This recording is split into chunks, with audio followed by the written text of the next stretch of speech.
નમસ્કાર મિત્રો, સ્વાગત છે આપ સૌનું. આપણે ફરીથી વાત કરીએ ઓર્ગેનાઇઝેશન બિહેવિયર વિશે. તો આપણે જોયું હતું ગયા લેક્ચરમાં, એમાં થોડું વધારે ડિટેલ એડ કરીએ છીએ. ઇન્ટ્રોડક્શન એટલે શું છે? Organisation behaviour is an academic discipline concerned with describe understanding, predicting, controlling human behaviour in an organisational environment. બરાબર? તો આ બધી વસ્તુઓના અંદર સામેલ થાય છે. પછી OB help in improving the performance of an employ in an organisation effectiveness and efficient manners. બરાબર? હવે તમે બીજું જોઈ શકો છો કે શું એનો મિનિંગ થશે ઓર્ગેનાઇઝેશન બિહેવિયરનો. The field of organisation behaviour is concerned with the study of what people do in an organization and how that behavior affect the performance of organization.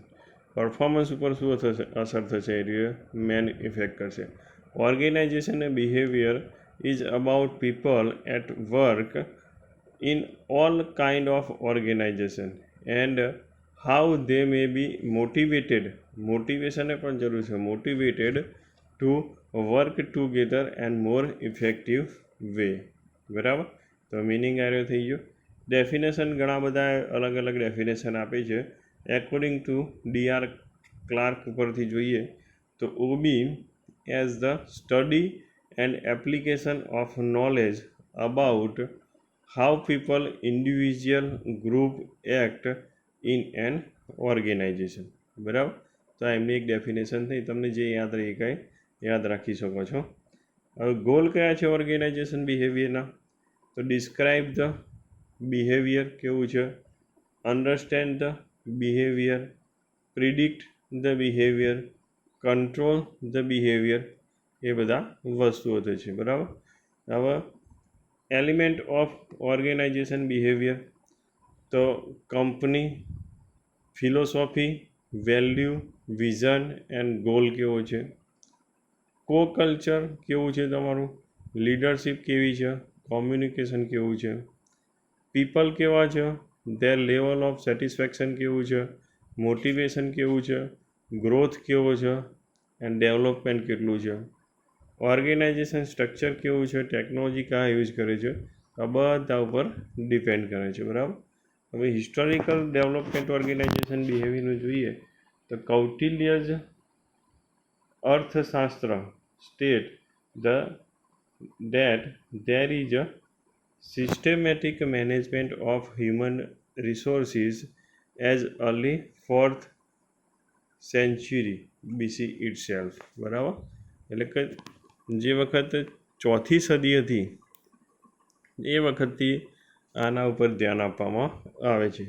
રાજા મહારાજાઓના કાળથી લઈને આપણા જે પૂર્વજો હતા ત્યારથી લઈને અત્યાર સુધી આના ઉપર બહુ ફોકસ કરવામાં આવે છે. મિનિમમ વેજ રેટ કેટલો આપવો, incentive wage plan was induce by the Babylonian code of Hammurabi in 1800 BC itself. 1800માં એ મિનિમમ વેજ કેટલો આવેલો, ઇન્સેન્ટિવ કેટલું આવેલું, તો એ બધો ચર્ચા થઈ હતી. પીરિયડ ટુ ધ 19મી સેન્ચુરીમાં વાત કરીએ તો એમ્પ્લોય કન્ડિશન વોઝ મિસરેબલ. બરાબર? એ વખતે એમની કન્ડિશન મિસરેબલ હતી. The industrial revolution being the 19મી સદીમાં ચાલુ થયું that resulted in the total transformation of the industrial environmental. J.N. Tata, Robert Owen, Andrew Yor took a special interest in the welfare and of the worker. બરાબર? તો તમે Tata group વિશે જાણો છો કે કેવું ધ્યાન રાખે છે એના વર્કરોનું. In scientific management era F.W. Taylor converted broad organizational into practical tools. He measured the people performance according to the output they produce. Taylor idea were criticized that the rationalize everything and holding the assumptions that human related is based on rebel hypothesis. Failure of scientific management lead to the human relation movement that the emphasis on employee cooperation and moral labor movement, great depressions, Hawthorne study help develop the human relation movement. Human relation movement depend on fast, so fast that it always become a fad. The movement lost his flavor and gave place to organization behavior 1950માં વાત થઈ બરાબર. આ બધી વસ્તુઓ એની history વિશે થઈ. Fundamental concept શું થશે organisation બિહેવિયરનો? OB is based on the few fundamental concepts which revolve around the nature of people and organization. બરાબર. તો every discipline, be it a social science or physical science, based on certain assumptions. The basic assumptions distinct to discipline are there are difference between the individual, whole person. Behavior of an individual is caused. An individual has dignity. Organization are social system. Mutuality of interest among organizational member. Holistic organization behavior, need for management. બરાબર. તો આ બધી વસ્તુઓની આના અંદર સમાવેશ થાય છે. તો એ ફંડામેન્ટલ કોન્સેપ્ટ થવા રહ્યો. બરાબર. હવે તમે જોઈ શકો છો કે ઇન્ડિવિજ્યુઅલ ડિફરન્સીસ તો પણ OB ઉપર આધાર રાખે, હોલ પર્સન તો પણ OB ઉપર આધાર રાખે, caused behaviour, human dignity, need for management, holistic approach, mutuality of interest, social system. આ બધું ભેગું થાય ત્યારે ઓર્ગેનાઇઝેશન બિહેવિયર બને છે. એટલે બહુ જ કપરું ટાસ્ક છે આ રહ્યું કે તમે જે ભણી રહ્યા છો. બરાબર. હવે contributing discipline to OB.